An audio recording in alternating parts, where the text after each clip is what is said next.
आज की कहानी है कौवा और सांप।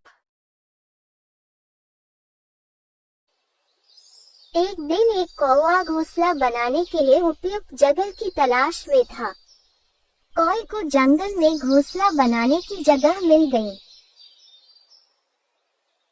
कौवा तिनका तिनका इकट्ठा करके घोंसला बनाता था। एक दिन कौवे ने उसके घोंसले में अंडा दे दिया। कौवे के घोंसले वाले पेड़ के नीचे एक सांप का घोंसला था। सांप ने कौवे को अंडे देते हुए देख लिया। सांप को कौवे के अंडे का लालच था। एक दिन कौवा भोजन की तलाश में निकला। तभी सांप अपने घोंसले से बाहर निकला और कौवे के घोंसले की ओर चला गया।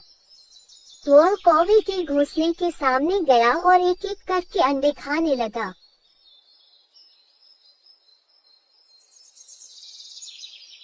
फिर सांप अपने घर वापस चला गया।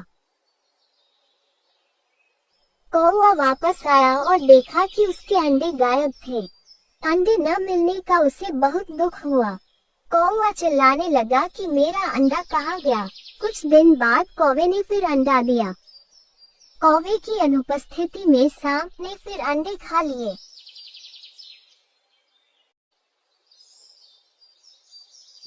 कौवा वापस आया और देखा कि उसका अंडा गायब है। कौवा बहुत चिंतित हुआ और उसने पूछा कि अंडे कहाँ जा रहे हैं। कुछ दिनों के बाद कौवे ने फिर से अंडे दिए, लेकिन इस बार वह भोजन की तलाश के बहाने पास के पेड़ में छिप गया। कौवे ने देखा कि एक सांप उसके अंडे खा रहा है। कौवे को बहुत गुस्सा आया और उसने सांप को मारना शुरू कर दिया, लेकिन कौवा असफल रहा।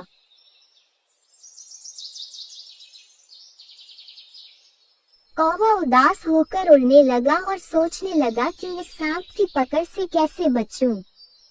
कौवे ने एक महल देखा और उसकी ओर उड़ गया।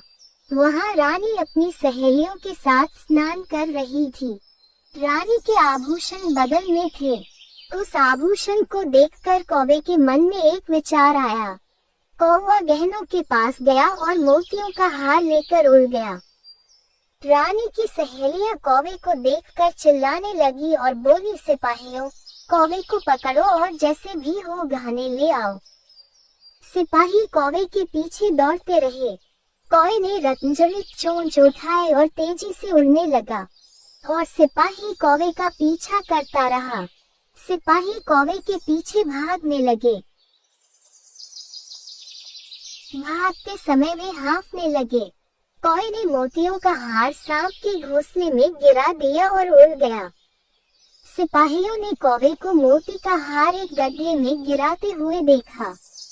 वे उस स्थान पर गए और हार ढूंढने लगे। तभी उस बिल से सांप बाहर आ गया। सिपाहियों ने डंडे से सांप को मार डाला और हार लेकर चले गए। सांप को मरा हुआ देखकर कौवा बहुत खुश हुआ। तब से कौवे ने अंडे दिए और अंडे फूटे। वह बच्चों के साथ खुशी खुशी अपने दिन बिताने लगा। कहानी से सीख। हमें इस कहानी से यह सीख मिलती है कि कभी भी निर्बल का फायदा नहीं उठाना चाहिए। साथ ही मुसीबत में समझदारी से काम लेना चाहिए।